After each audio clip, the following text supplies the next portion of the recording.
Hello, I'm Chrissy Bikonen, Registered Dietitian and Program Coordinator for Benefis Weight Loss Services. The dietitian will ask you a series of questions regarding nutrition habits, lifestyle habits, and what your goals are, whether that be diabetes control, weight loss, or weight gain.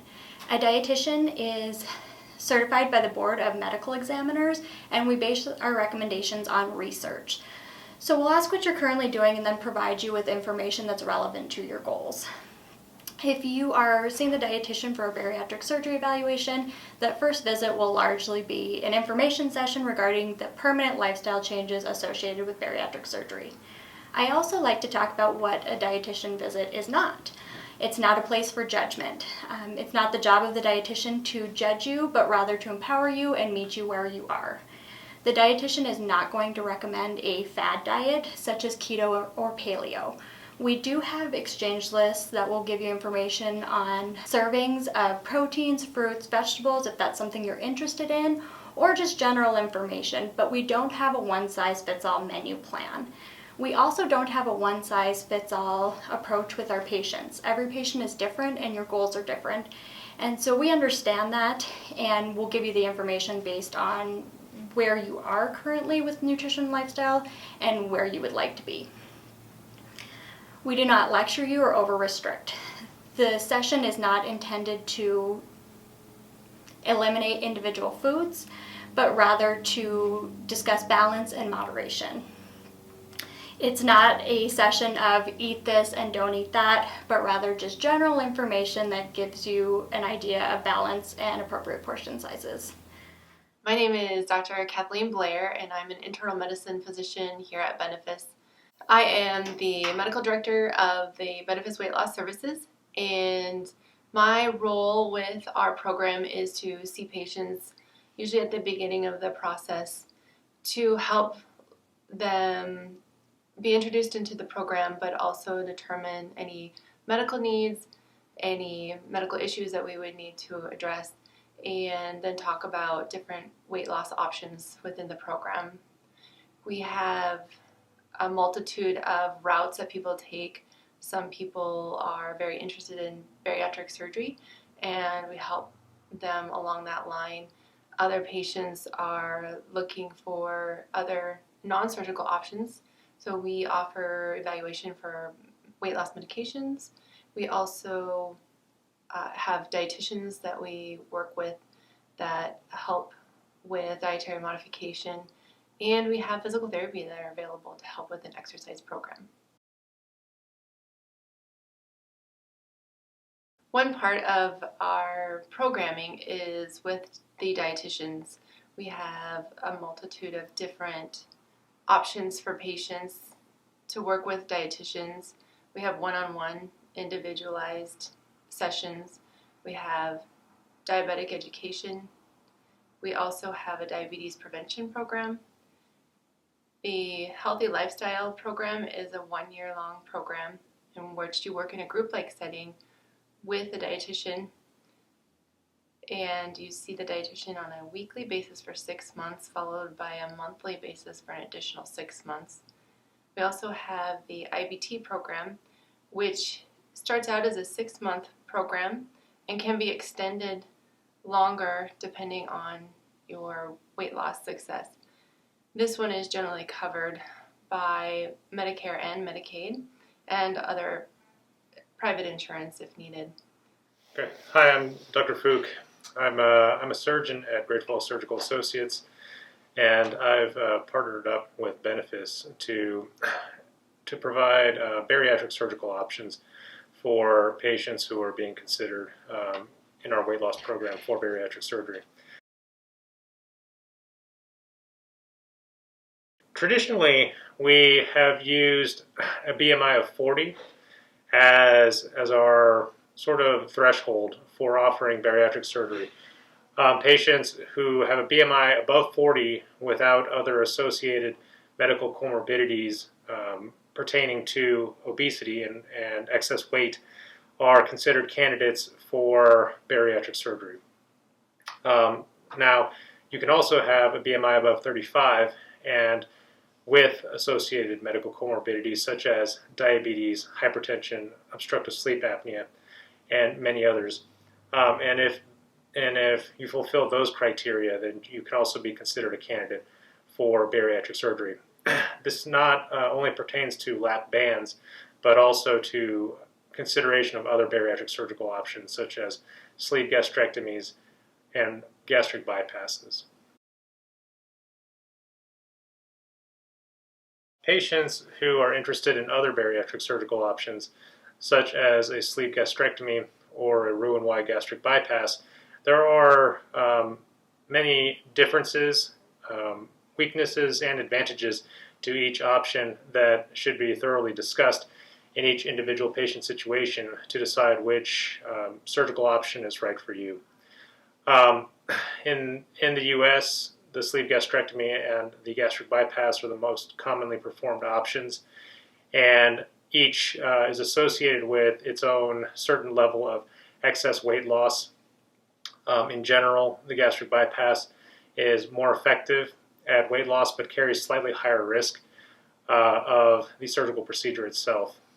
These risks and benefits are carefully weighed for each individual patient with a thorough discussion regarding the operations, the possible risks and complications, as well as the great potential benefits of weight loss and comorbidity remission associated with each operation. After taking each situation specifically into consideration, we both decide which is the best operation for you if you're considering bariatric surgery. Hi, I'm Dr. Stephanie Bercusa. I'm a clinical psychologist who works with the Benefis Weight Loss Services program. Yeah, a lot of people think it's kind of weird to see a psychologist before a surgery. It's not typical, if you're getting a knee replacement surgery or something like that, you don't see a psychologist for that. But with bariatric surgery, it's a little bit different. So weight and health behaviors are really closely related. And so there's a lot of psychological factors like body image, motivation, habit formation, self-esteem. A lot of those factors really play a role in success after bariatric surgery in a way that they don't for other surgeries. So my role then is to help you identify any concerns or any problems that might get in the way of your success with surgery so we can help figure out some solutions ahead of time or prevent them from happening in the first place so you have the best possible outcomes for surgery. That's our goal. It's normal to be nervous about the psychological evaluation. A lot of people think that it's an evaluation of them as a person, which is not the case at all. I'm just evaluating how ready you are for surgery. Do you know what you're getting yourself into? Are you prepared? Are you doing the things that are really going to set you up for success? It's not an evaluation of you as a person. So I know it's hard, but if you can just come and be honest and let me know what's going on, what's easy for you, what you're struggling with, any concerns that you have, we can figure it out together. I really think of it more as a collaborative approach that we take, not as an evaluation that I'm doing of you, but of us as a partnership, trying to figure out how we can help you to get through this the most successfully. So if you don't want surgery, that's totally okay. There's lots of other options that we have with the Weight Loss Services program.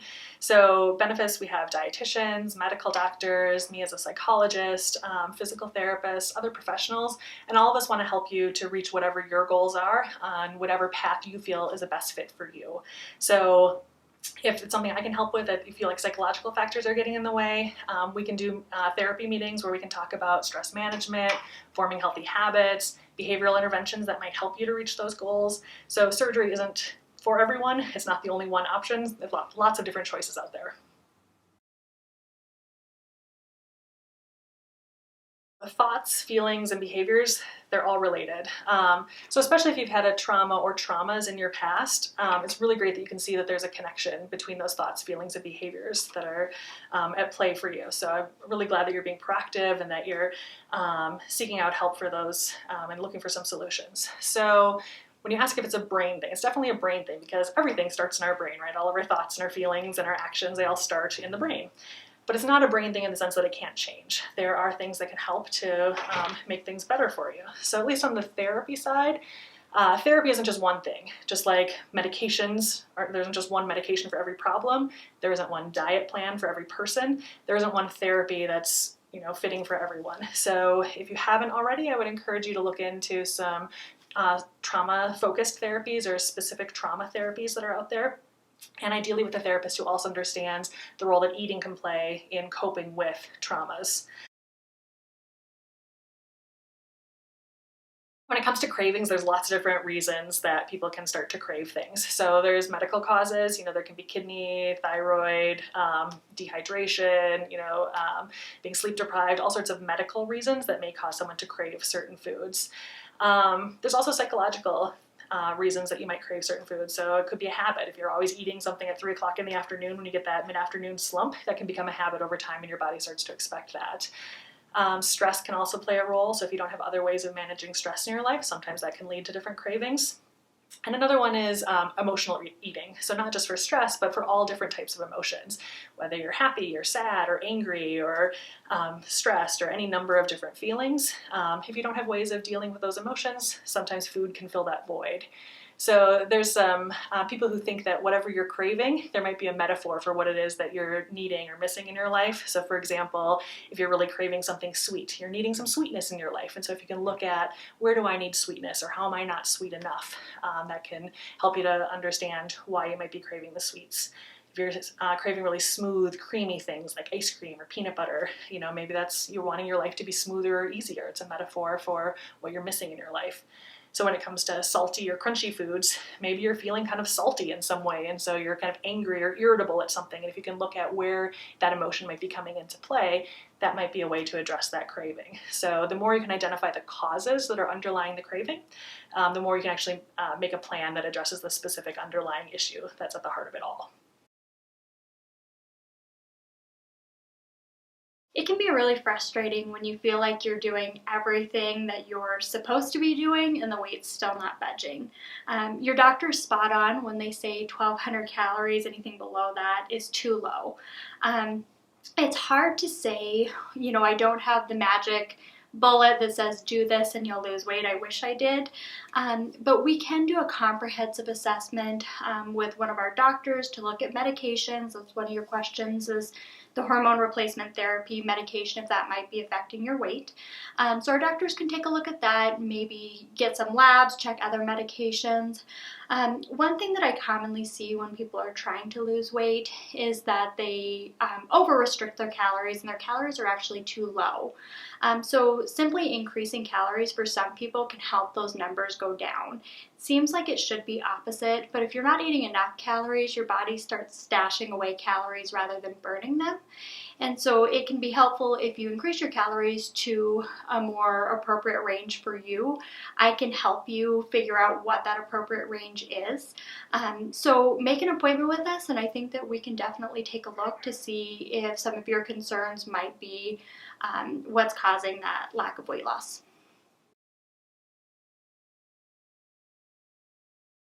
Again, it's really hard to determine exactly what might be causing a lack of weight loss without a full assessment. And so our first appointment, I ask you a lot of questions to try and get the big picture so that I can help maybe give you some tips to make some adjustments to help those numbers go down. It's really hard when you have food restrictions and you aren't able to eat some of those foods that we consider healthy, those fruits and vegetables. But I will say it sounds like your yes list is a lot bigger than your no list. And so I certainly think that we can help and take a look and find something that's going to work for you and work with your dietary restrictions. Hello, I'm Dr. Jamie King, a family physician and diplomat of the American Board of Obesity Medicine, as well as a member of the Benefis Weight Loss Services. Every state in the nation, including Montana, has an obesity prevalence of greater than 20%. And it is projected that the obesity prevalence in the United States will reach 50% by 2030. The Obesity Medicine Association defines obesity as a chronic, relapsing, multifactorial neurobehavioral disease that results in adverse metabolic, biomechanical, and psychosocial consequences. Obesity is a disease with many contributors. This includes environmental and social exposures, an individual's endocrine and immune function, a genetic predisposition, certain medical conditions, chronic stress, and sleep disorder. The most common measure of obesity used by the medical community is the body mass index, or BMI. This is a ratio of the weight in kilograms to height in meters squared. A normal body mass index, or BMI, is 19 to 25. Overweight is categorized as 25 to 30, and obesity is defined as any body mass index greater than 30.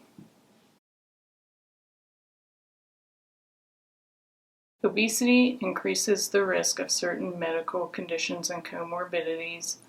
These include, but are not limited to, high blood pressure, high cholesterol, heart disease, prediabetes, type 2 diabetes, infertility, gastroesophageal reflux, blood clots, cancer, low back pain, and osteoarthritis. There are many resources available if you would like more information about obesity as a disease and its treatment. If you are interested in more information, please contact your personal physician or one of us at Benefis Weight Loss Services.